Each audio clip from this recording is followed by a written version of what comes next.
शीला दीक्षित की पुण्यतिथि पर आज कांग्रेस पार्टी के तमाम नेता उन्हें श्रद्धा सुमन अर्पित कर रहे हैं। हमारे साथ प्रदेश अध्यक्ष अनिल चौधरी मौजूद हैं। अनिल जी, आप उन्हें आधुनिक दिल्ली की आर्किटेक्ट के तौर पर हमेशा उन्हें याद करते हैं। किस तरीके से देखा जाए 15 साल के कार्यकाल को, और आज आप सभी लोग यहाँ पर पहुंचे हैं, उन्हें श्रद्धांजलि अर्पित की है?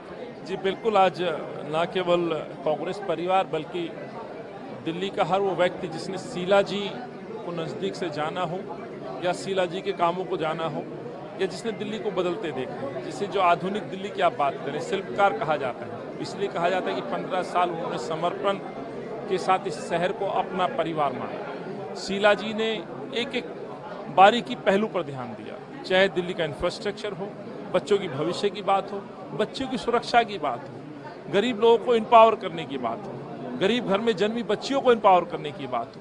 तो ये शीला जी का एक विजन था और शीला जी इसीलिए आज सबके दिलों में जगह बनाए हुए हैं। इसीलिए आज लोग शीला जी को याद करते हैं। अफसोस है 10 साल में जो शहर होना चाहिए था वो शहर उस कड़ी में आगे नहीं बढ़ पाया और पीछे की तरफ धकेल दिया गया। कई बदनों में दाग इस दिल्ली पे पिछले 10 सालों में लगे हैं। तो लेकिन आज शीला जी को हम याद करें, उनको नमन करें। महिला सुरक्षा एक ऐसा मुद्दा है जो तब भी काफी ज्यादा ज्वलन था पूर्व में शीला दीक्षित की सरकार में, और आज भी है। मणिपुर की जो घटना है जिस पर पूरी तरह से आज सुबह से ही चर्चा हो रही है, प्रतिक्रिया आपकी, किस तरीके से देखते हैं इस दर्दनाक घटना को? देखिए, ये मानवता को शर्मसार करने वाली घटना है। हम कई बार कई मुल्क का उदाहरण दे करके वहाँ जंगल राज की बात करते हैं। कई बार कई इस तरह के मुल्क हैं जहाँ ये केंद्र में सरकार, जो भाजपा सरकार है, ये बैठी हुई दूसरे मुल्क का उदाहरण देती थी और महिलाओं को लेकर के खास तौर से उदाहरण देती थी। मुझे लगता है आज कहीं ज़्यादा भयानक स्थिति दिल्ली में है। और मणिपुर, जब मणिपुर जल रहा था उस समय कांग्रेस पार्टी, कांग्रेस के नेता आदरणीय राहुल जी और तमाम शीर्ष नेतृत्व देश के प्रधानमंत्री जी से आग्रह कर रहा था कि मणिपुर जल रहा है, इसको संभालना चाहिए, आपको इस पर कुछ ना कुछ अपना रुख इख्तियार करना चाहिए, चुप्पी तोड़नी चाहिए।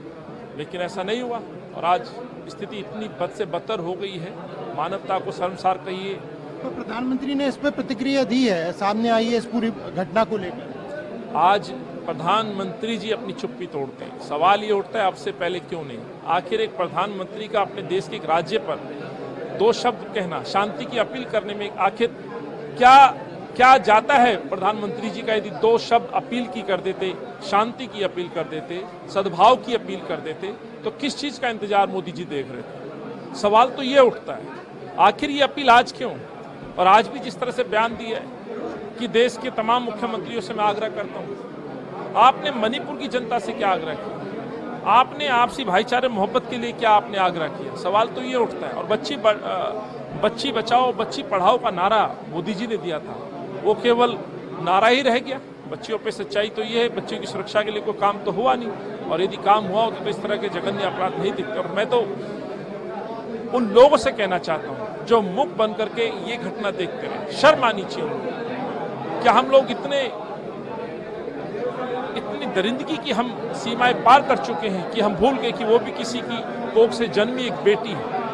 क्या केवल हम अपने अधिकार, रिजर्वेशन और अपनी राजनीति के चक्कर में इन बच्चियों को हम अपनी हवस का शिकार कहें या अपने गुस्से का शिकार कहें? ये कहाँ तक उचित है? ये उचित नहीं है। जिन लोगों ने वीडियो बनाया, जिन लोगों ने करतूत की, और जो लोग देखने वाले लोग थे, वो भी उतने ही गुनाहगार हैं जितने वीडियो बनाने वाले और जितने वो अपराध करने वाले।